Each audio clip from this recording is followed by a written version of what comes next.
All right, guys, welcome back to another episode of the League Express podcast. My name's Jake Keenan, and joining me as always is the editor of League Express, Martin Sadler. And Martin, I understand you were at Huddersfield on Friday night? Yes, I was indeed. Yeah. Not a great game, and not a big crowd either. We might want to talk about that a little bit later. But yet another win for Leigh, who are slowly trying to climb up the table. They're now on 9 points, just 1 point behind Huddersfield with a game in hand. Of course, that game is against Wigan, so they're not bound to win it. And of course, we all, I suppose, are wondering when that game's going to take place.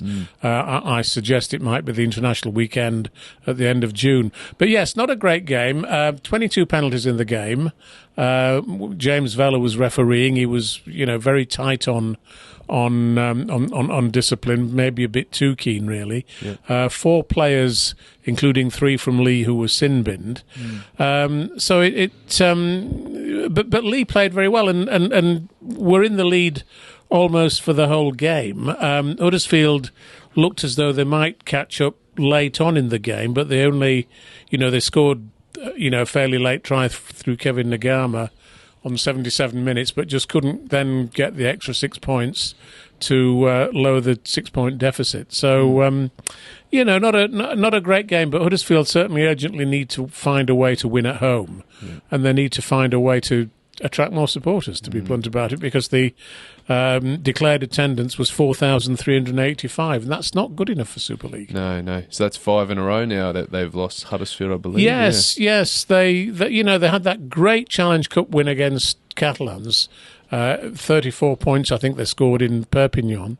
But since then, they've gone to pieces. It was noticeable that Jake Connor didn't play against Leigh. He was said to be out of action with a knee problem, a bit of a sore knee, apparently. But, I wouldn't be surprised after his petulant performance in the Challenge Cup semi-final against Warrington. I wouldn't be surprised if actually he'd been dropped from the side, but you never know. We don't always get the true story, I'm afraid, do we, these days? So it's anybody's guess. But I think it's onwards and upwards for Leigh. They're in 9th place still, but I think they're just about within spitting distance of getting into the top 6. They'll need to win a few more games, this Saturday won't be easy for them because they're at Hull KR, but that's going to be a great prospect, isn't it? That's the thing. Like for Huddersfield, they need Jake Connor firing. They need him on the field. He's such a talented player. They need everybody firing. Yeah, they really do. They've got some good players, but they don't seem to be capable of.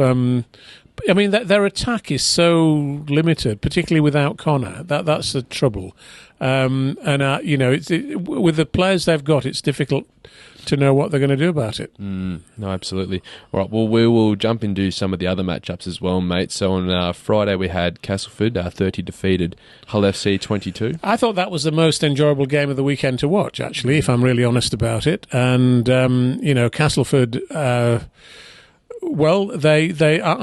they've improved an awful lot because they've recruited the right personnel. It was only a year or so ago that Castleford, I was talking about Castleford being in trouble because they had a squad that was too old, and that was very true. But now they've got a lot of younger players in. They've got some players coming through their own ranks as well who are starting to show that they've got some ability. But the star of the show for them was Rowan Milnes, who, kicked 5 conversions, scored a try, but generally had a controlling influence in the game. And it was great to see. He's a player who has never been able to,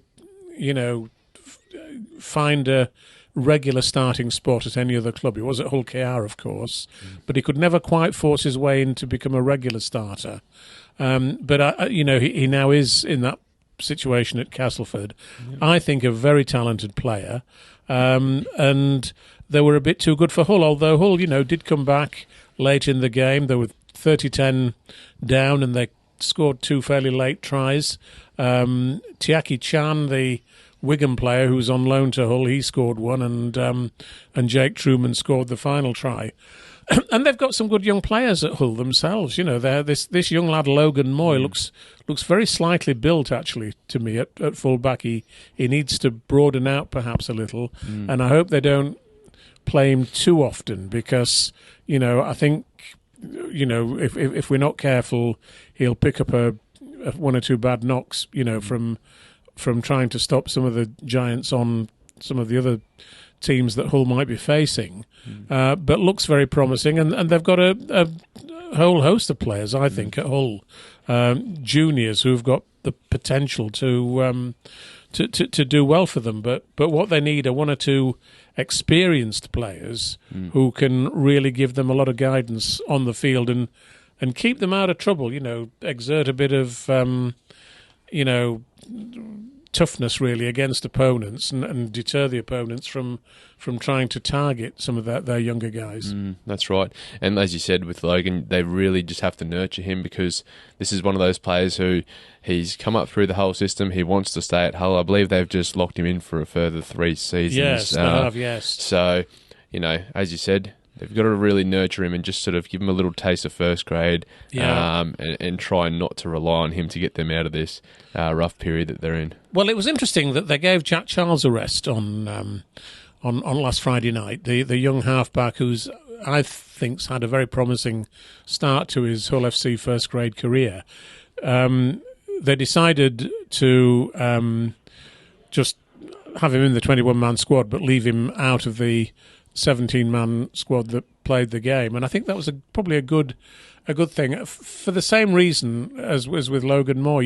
When you've got young players who are very eager and keen and have obviously got a lot of natural ability, you've got to nurse them a bit. I think, Jake, and you know, it's. I always remember, you know, one of the greatest ever Australian players was Reg Gasnier, who first came to prominence as a 19-year-old in 1959.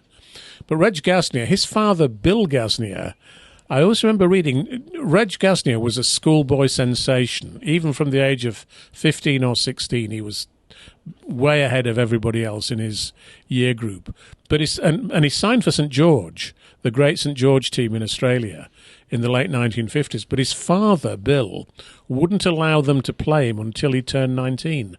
He flatly refused to allow him to play at a younger age than that because he said that, you know, other players on other sides, the bad guys would target him basically, and he'd, you know, if they weren't careful, he'd suffer injuries and be out of action, and maybe his career would be over before it started. So they didn't let him play until he was 19, and then he was so good that he came on that 1959 tour as a 19-year-old. So, you know, that's what a great player he was. And sadly, he actually did have to retire at the age of 27, did the great Reg Gasnier. But I was fortunate enough to have been able to see him play. It's so true as well. Like, young men, they don't stop growing until they're 20, 21 years old. No, I know their bones are not set. You know, I mean, I'm no physiologist, of course, so take my words with a pinch of salt if you need to. But, you know, it seems to me that when you're a growing young boy in your late teens, your bone structure's not fully, you know, augmented, is it? And it's much easier to you know, to suffer injury than when you become more mature. So, you know, I often think about like Selwyn Cobbo. You look at what he is now compared to even 12 months ago, 24 months ago when he first came into the grade. He just looked like a skinny winger, and now he's one of the most powerful backs in the game. He's filled out. Yes, that's right. So, yeah, fingers crossed. And as you touched on, those veterans that are coming to Hull FC next season, hopefully that'll fix that leadership. Well, I mean, there's no doubt that John Asiata will provide leadership when he arrives, assuming that he's avoids injury himself and is fit enough to play. But, you know, we've seen, you know, last week they confirmed, we talked about John Cartwright, didn't we, in last week's podcast, but fortunately they did announce his appointment after we, you know, done the podcast. But it's going to be very interesting to see how he does. But he's not coming till till November, I suppose. So, you know, Simon Griggs will hold the fort until he arrives, and that's going to be interesting because I think Simon Griggs has the chance to generate his own credentials as a potential Super League coach in the next few months with Hull. And a good chance for him to build important bonds with these players, because I believe Absolutely. he's staying on as an assistant once John gets into that head coaching role. Yeah. But just quickly, what did you make of some of John's comments? I know he said that you can expect a fit and hungry Hull FC side next season. Well, I think the comments he made were what you would expect, really. That that they're going to work hard, they're going to be as fit as any other team in the league, and so on. I don't think he could say anything other than that. But it's not so much. It's not what he says; it's what he does, isn't it? I always think. We would if I'd been appointed the Hull coach, that's what I would have said. But I couldn't do it in practice. And that's the point. It's what you do in practice that counts. Yep. And but he's a vastly experienced coach. Certainly, if experience is anything to go by, then he will make the grade. And I hope he does, because we all want Hull to be a leading club in the game. Hull is one of the big clubs in the game. We want them to be. We want them and Hull KR to be at roughly the same level. I'd like to see, their stadium selling out for Hull KR games and vice versa at Hull KR. But for that, they've both got to be competitive. Definitely. All right, we'll move on to the final Friday night matchup. It was St Helens 40 defeated Leeds 10. Big scoreline in this game. Yes, it was, wasn't it? And. A lot of the notable thing for me actually about that game was how relatively few Leeds supporters made the trip to St Helens, which was obviously disappointing. At one time, not many years ago, that end of the ground would have been packed with Leeds supporters, but it wasn't on Friday night. Actually, Leeds opened the scoring and looked great. There was some great interplay, a great crossfield kick by Brodie Croft to Ash Handley, sped downfield. I don't know if you saw that. Yeah, I saw that. But they scored in the next set. It was an Ash Handley try, and it looked as though it was going to be a great night for them. But St Helens eventually got onto the scoreboard, and in the second half they ran away with it, really. But they did have a couple of bad injuries. One was Joe Batchelor, who was off the field after about 6 minutes. But that allowed George Delaney to come onto the field off the bench and had an absolute storming game. And we actually made George Delaney our Player of the Week for that performance. And of course, Johnny Lomax suffered what looks to be a broken finger. I've not seen the diagnosis since then, though, so I don't know whether I'm up to date on that. But you imagine both those guys will be out of action when Saints play Catalans on Friday night. Yeah, very disappointing, that news. But what about, there was a lot of heat on Matt Frawley. He got selected for that matchup. A lot of people have been calling for Jack Sinfield to be handed that scrum half position. What did you make of his performance? Do you think we might see Sinfield back in that team? Well, I think we've got to see Sinfield being given a chance now. Sinfield, I think, is 21 now, isn't he? He's no longer a wet behind the ears teenager, I don't think. So I think, at some stage you've got to give somebody else a chance. And Matt Frawley, for whatever reason, isn't quite breaking any pots with Leeds at the moment. So, and it looks as though the way Leeds are playing, they're going to struggle to get into the top 6 this year. And they're going to have to do something different in order to do that.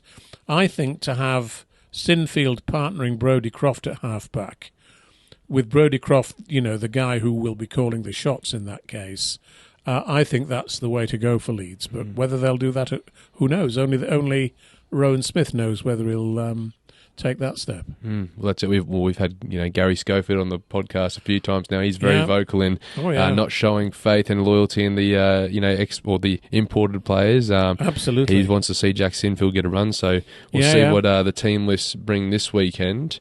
Move on to Saturday's matchups. We had Warrington 16 defeated Catalan 8. What do you make of this performance, Martin? Well, Warrington have already lost twice to Catalans this season. In fact, I think the Catalans are the only team that Warrington have lost to, if I remember rightly. So to go over there and win at the third time of asking is a tremendous performance for Warrington. In fact, they've lost 3 games, so I can't remember which the other one was that they lost. But can you remember who else they lost? Was it Wigan or Saints? I think they beat Saints in the Challenge Cup yes. matchup. Yes, it may be Wigan, but they lost. But anyway, whatever it was, they've had a great season so far. And this game simply emphasises that. George Williams had a fabulous game, and they were just too strong. Although the margin wasn't that great. I mean, it wasn't a foregone conclusion, was it? Really, but nonetheless, they were convincing winners, and it's looking good for them. I mean, they play Wigan this weekend, don't they, in Super League, and then they play Wigan the following week. I've always thought these games where you play the same team twice in a row, and the second one is a cup final.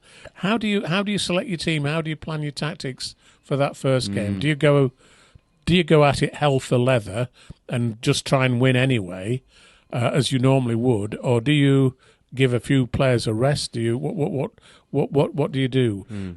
Interesting. I suspect that Sam Burgess, and I don't know this, and I may be completely wrong, but I suspect that Sam Burgess and Matty Pete will pick their strongest possible side for this week's game, and we'll see a real humdinger. I don't think either of them will want to yield anything to the other side. So I'm really looking forward to this weekend's game. It makes you wonder whether Sam's going to get on the phone to Matty Pete and say, what are you thinking for this weekend? Are you going to play your full-strength team? Should we give some young players a go? I doubt whether he'll do that. I'll tell you one thing, though. One comment about Warrington that I would make is that, we were all desperately disappointed a few weeks ago when Leon Hayes got that terrible injury that's going to keep him out for the rest of the year, ankle break. But Josh Drinkwater, who looked to be on the outer, didn't he, only a few weeks ago at Warrington, there was talk about him going to another club, because he couldn't force his way into the Warrington side. I think he's done very well since coming back into the side. And, we're actually going to speak to Josh this week. We're going to put in an 8-page Challenge Cup final preview in League Express next Monday, and Josh is one of the guys we're going to be speaking to, hopefully anyway. So that's going to be quite interesting to see what he says, because of course he did win the Challenge Cup in 2018 with the Catalans Dragons. Yeah, it's been a seamless transition from Leon Hayes to him, and I'm sure Sam Burgess is very, very happy he didn't deal Josh Drinkwater to another club early in the year. Absolutely, yes. And good on Drinkwater for hanging in there and just sticking around waiting for that opportunity. Dead right. Playing some of his best rugby at the moment. We'll move on to Sunday's matchups. Big scoreline here. Hull KR 64 defeated London 14. 46-0 at half-time.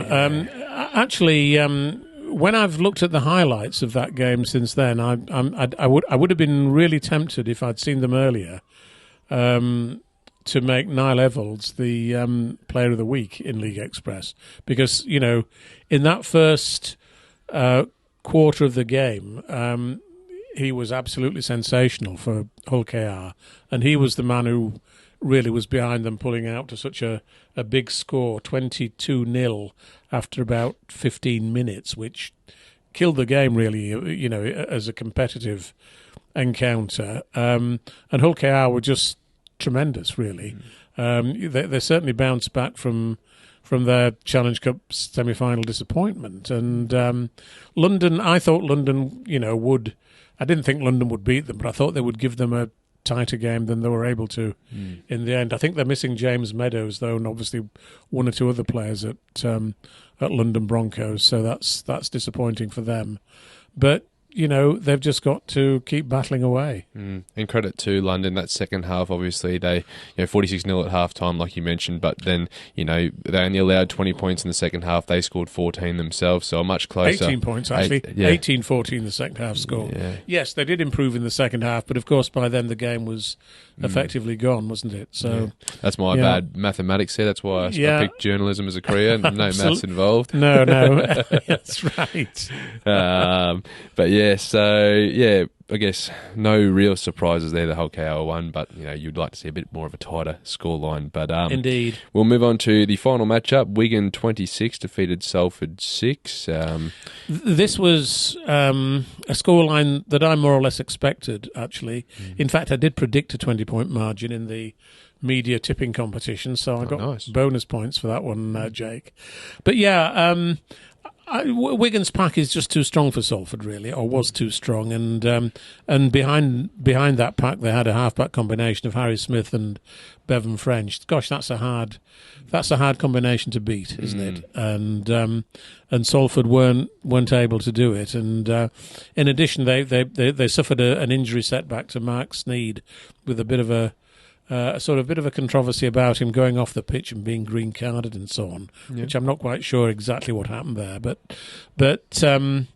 disappointing for Salford. But again, one of the disappointments in that game, a crowd of only 4,087. That's just amazing, amazingly bad, really. And you wonder why are Super League crowds so bad in some instances this year? Is it because the fans are staying at home to watch the games on TV now that they all are on TV? Is that a problem? It looks as though it might be, doesn't it? Yeah, and especially with two sides that are known for their attacking flair and scoring great tries. Well, that game deserved a full house at Salford, didn't it? It deserved, whatever the capacity is, 12,000, I think it is. Yeah, at Salford. That's pathetic, really. And it doesn't matter whether you love them or hate them when you watch Wigan play. They're such an exciting team. They're a classy There's so side. much talent. They're a really classy side. As are several others, actually. Wigan, St Helens, Warrington, Hull KR, they're all classy sides. And, Hull KR are the team that's doing it in terms of crowds at the moment. They keep selling out their stadium, or at least we're told they are, because they don't publish their crowds, unfortunately. But what if they can do it, why can't the others? And that's the thing, you mentioned Hull KR. I'd buy a ticket just to watch Mikey Lewis play. Yeah, so would I. Players like that, Yeah. But anyway, that's the matches of the weekend there, mate. We'll move on to some of the talking points over the last week or so. There was a report in League Express this week, I believe. Wigan and Warrington look like they're going to be the favourites if two Super League clubs are going to join that Las Vegas fixture next year or the year after. Well, perhaps. Certainly Super League is angling for that. Not necessarily for those two clubs, but they are angling for two clubs to be in the Las Vegas mix. And the idea seems to be that they would kick off there at midday, and that would be at roughly 9 o'clock our time. So it would be a good time for a game to be shown on Sky Sports. So it seems to fit in, doesn't it? And the idea seems to be that Warrington and Wigan would be the most favoured teams from an NRL point of view, because, of course, Sam Burgess is obviously well known in the NRL, and Wigan have got a very strong brand identity with the NRL as well, and they're the current World Club champions. So we can see that happening. Whether it's those two clubs or not remains to be seen. I mean, I'm sure St Helens would like to go. I'm sure Leeds would like to go. But if we're looking for a really truly competitive game at the moment, Warrington-Wigan looks a good one. Definitely. Now, there was... this has been a bit of a story that's happened over the last few weeks, mate, but Herman Ese'ese, he's been, cleared of that grade F charge for what's being reported as, or was alleged that it was verbal abuse. Now, there's been some new evidence that's come to light. Apparently, a sound engineer came in and sort of was able to analyse the referee's microphone and listen to the audio. Yeah. Well, what happened apparently was that the referee, who was Chris Kendall, didn't hear the alleged abuse. He apparently, when the complaint was made to him, he said that he'd not heard it. But they've now done this analysis, audio analysis of his the referee's microphone, and it doesn't seem to throw up any evidence at all of anybody saying anything that that was that contravened the RFL's regulations on what players can say to each other.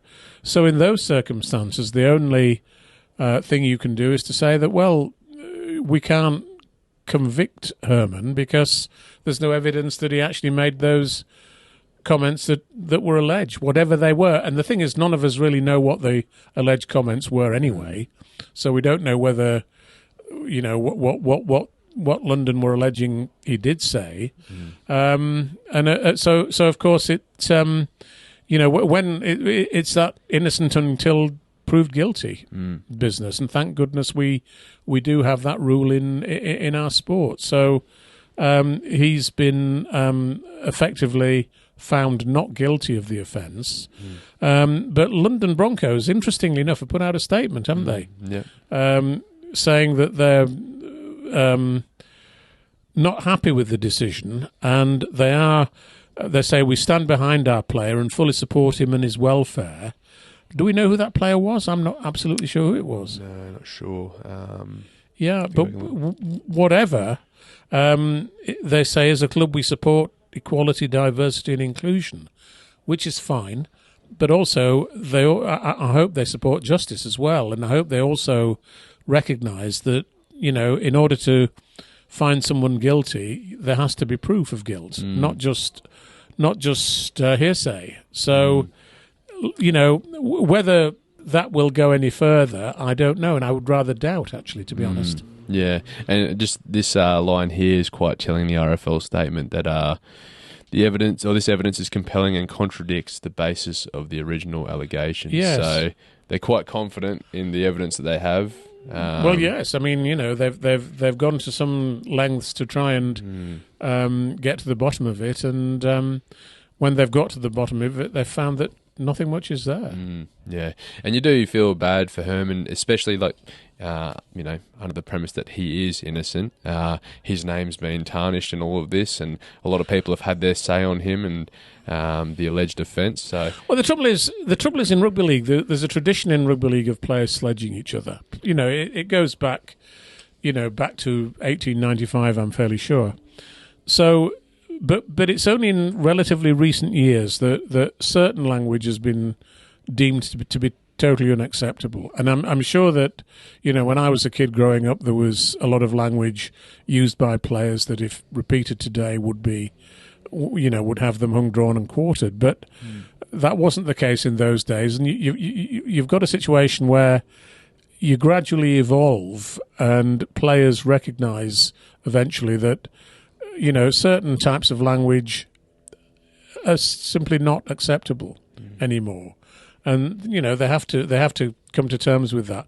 But part of the problem is as well that sometimes a player can say something to somebody, to an opponent, and the opponent doesn't necessarily hear precisely the right thing, what was actually said, and sometimes you've also got the situation, which was claimed, if you remember, in Las Vegas when Spencer Leniu made that comment to Ezra Mam and was suspended for 8 weeks afterwards.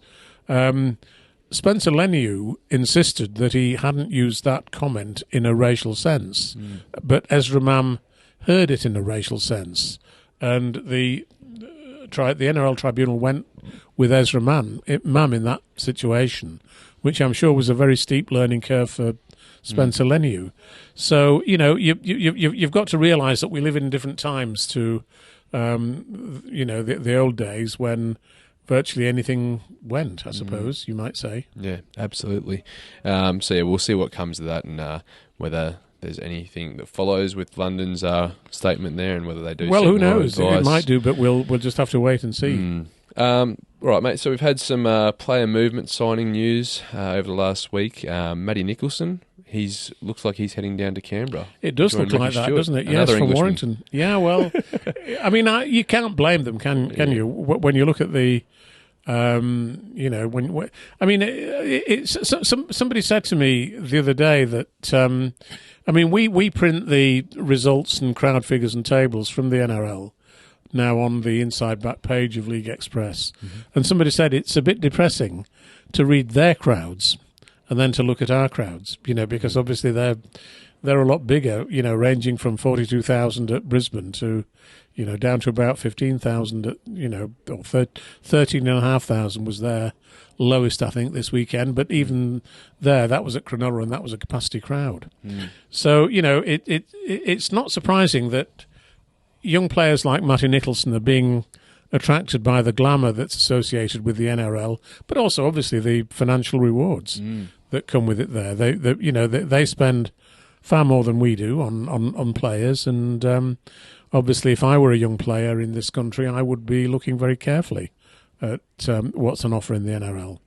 But they all seem to go to Canberra, don't they? Canberra's the place where Englishmen go, and Morgan Smith is, he's playing very well for Canberra, although they got hammered at home this week by the Roosters 44-16, so it's not that easy. Sunshine and rainbows down there. Yeah. No. And Ricky Short, I mean, we're still trying to search to find out who his scout is over here. Who's his contact? Where does he go to for all his intel? Yeah.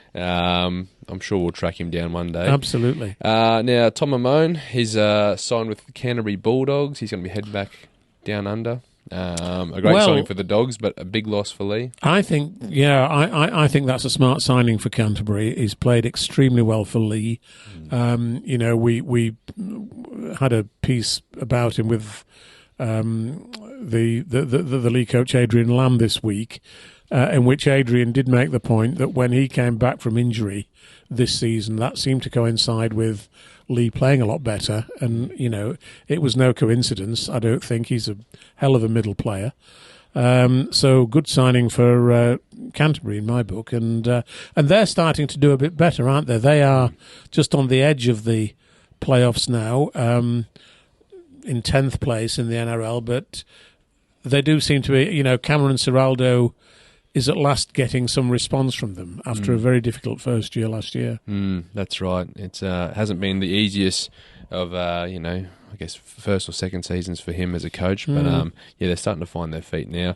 Another signing, Isan Masters is signed with Salford for next season. Well, I think that's a really good signing for Salford because Masters is one of the few Huddersfield players who have really shone this year. So, great for them. They're also losing Luke Yates to Warrington, aren't they, at Huddersfield? They've signed Tom Burgess, but they're losing two very good players there. I'm a bit intrigued to know, where Easton Masters will play for Salford, though, because they've at the moment got Nenny McDonald and Tim Lafai in the centres. So are they lining him up to play at standoff half, which he could do, couldn't he? Yeah. Masters. I think he has done that in the past. Yeah. So, that's an interesting one, I think. But, Salford do seem to make some fairly smart signings. Because I believe he plays for Cook Islands, I think, internationally. He's our Masters, and I think he plays in the halves for them. Yes, so he's done it before, yeah. And I think I remember last time I watched them play, he was really impressive in the halves. So we'll see. But depends, whoever they decide to go with, they'll have one of the most, deadly centre duos in the competition. They're going to be good to watch as always next year. No, absolutely. Now, mate, we've got some more news around Salford and Lee. They've been granted a 3-year licence to have an academy. Yes. Great news for them and the juniors coming through the ranks. And great news for the academy generally, because, the more teams that run academies, the better, really. And, it gives young lads a chance who are born and raised in Salford and Lee, respectively, to play academy rugby. They might not. I suspect that they won't tackle there won't be a great threat to the, more well-established academy teams next year. But there will, it will be great to see them in there, won't it? No, and definitely. Salford, by the way, one of the interesting things about them is that they've got very good links with Wales, South Wales in particular. And, they've had a few South Wales young lads coming through, because there's quite an established now South Wales junior system. And if they can channel players from South Wales into the Salford Academy, as I'm sure is part of the plan, then that will be a great thing for both Welsh Rugby League and for Salford. No, absolutely. It's always great to see clubs investing in juniors, and we've seen how no doubt successful that can be. Now, Hull KR and York Knights, they've announced they're going to head to Amsterdam for a pre-season fixture, I believe, ahead of next season. Yes. Great to see the game going over to Amsterdam? Well, it's worth following them over there, isn't it? Yeah, yeah. It'd be a good weekend away. Do you fancy the trip? Well, I haven't been, but yes, I do. I'd love I'm to sure go you. for a I'm weekend, sure you mate. do. Is Amsterdam not on your European trip this summer? Not this summer, but No. we will try and make like a weekend trip or a week-long trip over there at some stage. Well, that's the time to do it, mate. Yeah. Do Although it it while will it's be a bit good cold weather. at that time of the year. So, Oh, really? yeah, well, yes, not pre-season, of course. Yeah, pre-season, that's for sure. But yeah, maybe we might try to do in the summer and in the winter, perhaps. So, but yeah, great to see them heading over there. Now, down under, we've had the State of Origin Game 1 team lists announced. Have you had a chance to see them at all? Oh, yeah, Martin? James Tedesco not playing for New South Wales. That's that, and Dylan Edwards Dylan got Edwards, the one spot. Yeah. Well, nobody can say that Dylan Edwards doesn't deserve it. That's right. But James Tedesco had a great game at the weekend for the Roosters against Canberra. Played a great role in their demolition. So, it was a tough choice because you've got two absolutely great world-class players to pick from, and Michael Maguire's gone with Dylan Edwards this time, which is, we'll see how that works out. And his halfback combination is Jerome Luai and Nico Hines. Which Nico Hines got injured at the weekend for Cronulla, so we'll have to see whether he recovers. That's it. They've got Matt Burton, 18th man. So I think he's a very good player as well. Yeah. I mean, this has all been due to Nathan Cleary being injured, and among many other injuries. Well, it gives other people side. a chance, doesn't it? And Queensland, interesting, they've not gone with David Fifita. Yeah, that's the big. That's the big one. surprise. Yeah. And I'm not sure what it is because over the last 2 or 3 weeks he's been killing it for the Titans, playing really good. Well, Billy Slater knows what he's doing, doesn't he? Because he normally wins the Origin series. You've got skin in the game here, of course, as a Queenslander. That's right, mate. He's 2 from 2 now in his first 2 years of coaching Absolutely. Origin. So the first game is in Sydney, isn't it? So it's going to be an interesting evening, I think, that one. No, absolutely. They've got Selwyn Cobbo on the bench as well as Harry Grant, with Ben Hunt starting at hooker. What do you make of the decision to have a back and Harry Grant and just 2 forwards on the bench? And interesting. That's going again. A lot of coaches in an Origin game would have 4 middle forwards on the bench, wouldn't they? So they can spell all the starting guys. And the problem with what Billy's done is if you get an injury early on to one of your prop forwards, you're then struggling, and the players are going to have to play bigger minutes than otherwise they normally would do. So it's a gamble, really, I think, on his part. Very interesting that he's gone with Ben Hunt to start and Harry Grant to be on the bench. I personally probably have gone with Harry Grant, but I'm certainly not as well qualified as Billy Slater to pick that team. No, so he must know what he's doing. That's for sure. I think he probably does. Yeah, they have run that. I think the first 2 games last year, I think they ran that same combination, but I believe in Game 3 they switched it around, and obviously I think Queensland lost Game 3 last year, but. Yeah, very interesting. I think Slater's reasoning behind the Cobbo selection on the bench, I think he said out of the last 4 out of the last 6 games that they've played, that they've lost an outside back to injury. So I think he's just being proactive rather than reactive. I mean, you've only got 17 players you can pick, so it's a juggling act, isn't it? Yeah, absolutely. But yeah, really looking forward to that one kicking off. It'll be a huge event as per usual. Now, there's been some reports also, mate, that the South Sydney Rabbitohs CEO, Shane Richardson's been spending a bit of time... West Tigers CEO. Oh, West Tigers. My yes. bad. West Tigers CEO, Shane Richardson's been spending some time here in the north. Trying to offload some players and sign some other ones, I think. That's right. Yeah. What do you think... How do you think Super League clubs will take that he's trying to offload underperforming Well, I thought that players? was pretty unfortunate that report came out in Australia. Yeah. That more or less said that, and it made it, it sort of made it look as though anybody who does a deal with him will be a bit of a mug, really. Yeah.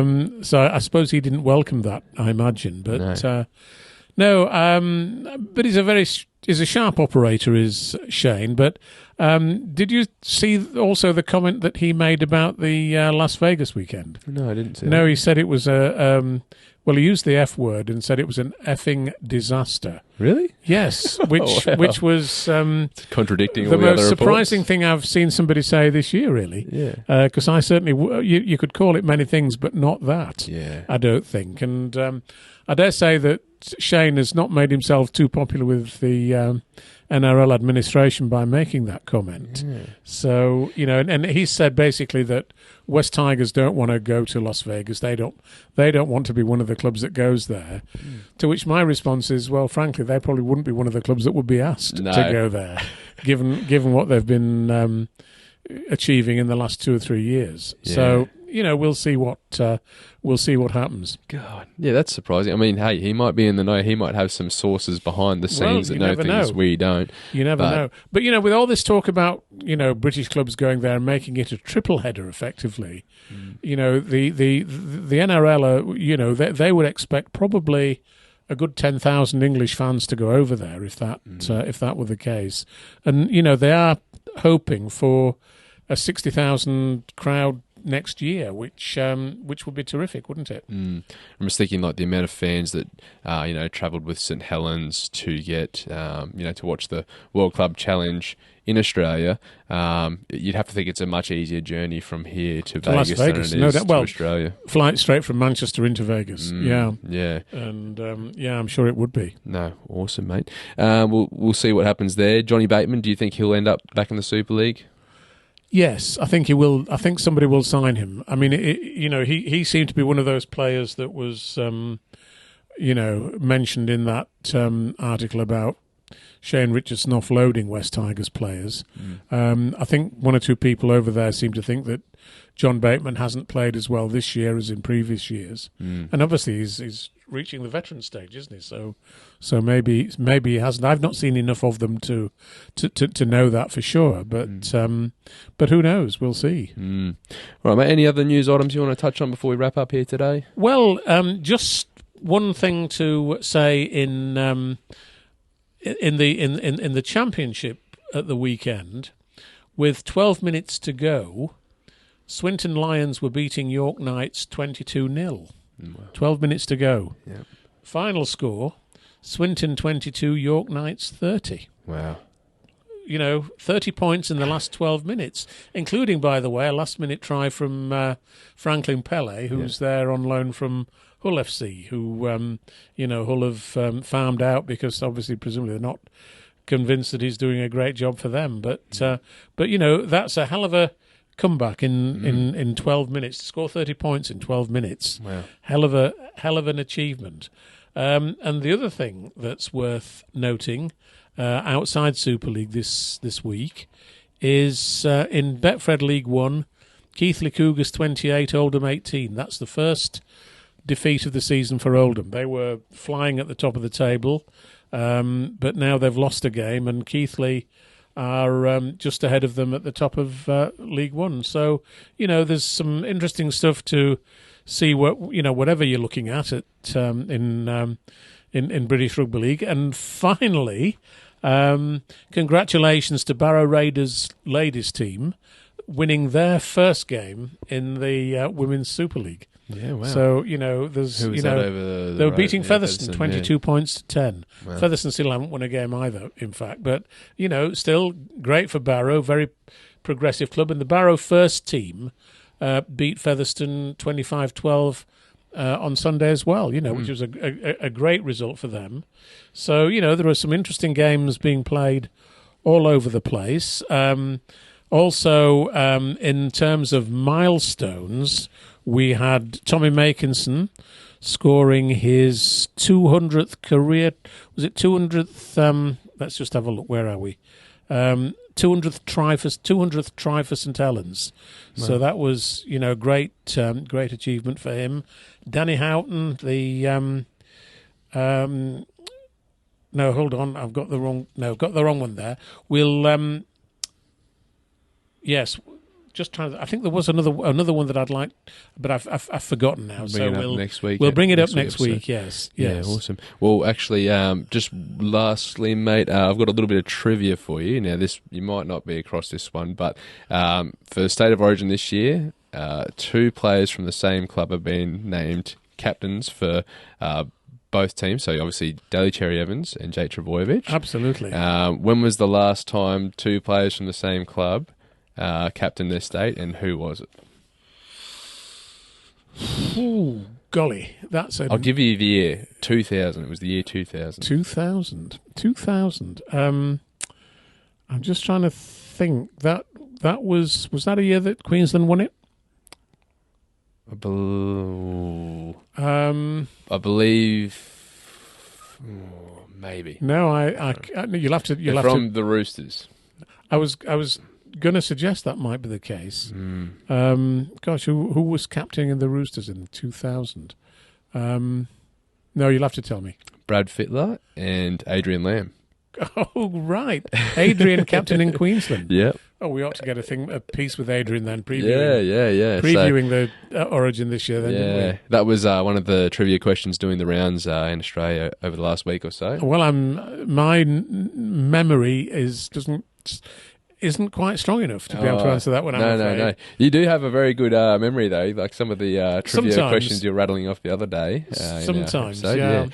All right, guys. Well, don't forget, if you do want to get your copy to League Express, head along to www.totalrl.com/shop. Don't forget to hit subscribe if you're watching on YouTube.